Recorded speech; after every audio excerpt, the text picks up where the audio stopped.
Hola.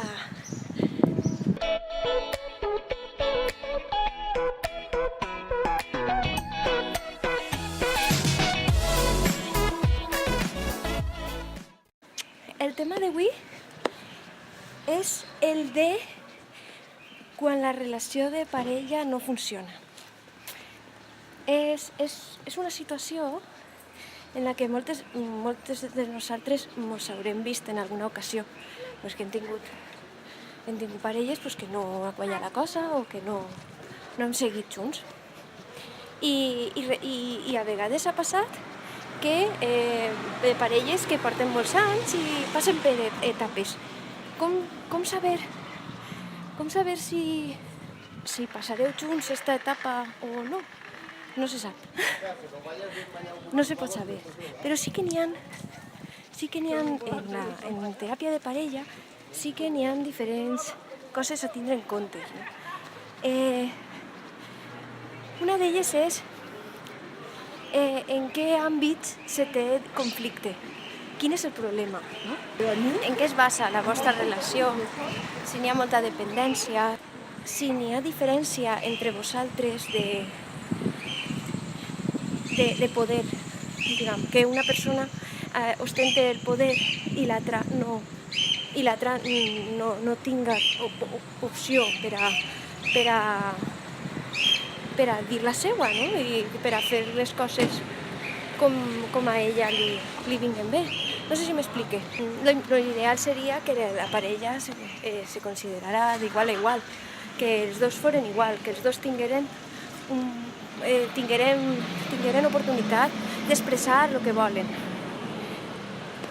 Altra cosa que ens fixem, què moments comparteixen i de quina qualitat són. Si només se relacionen en el temps lliure o si també treballen junts,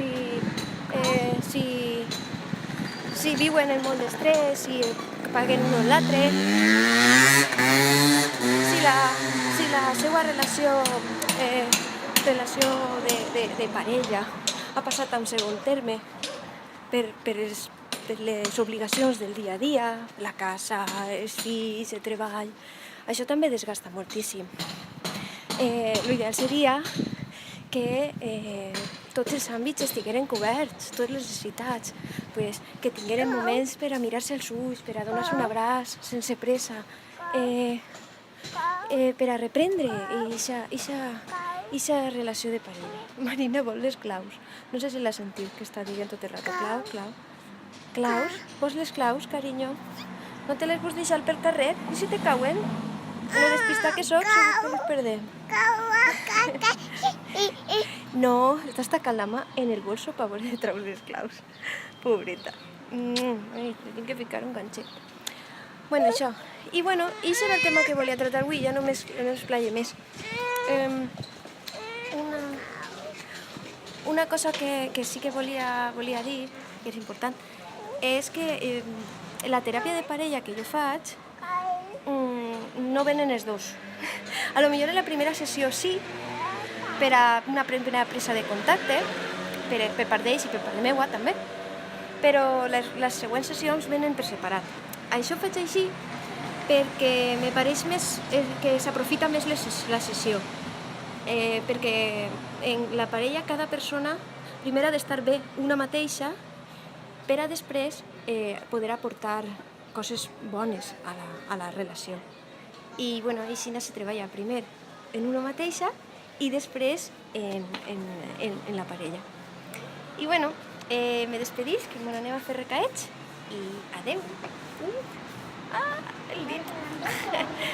Apa.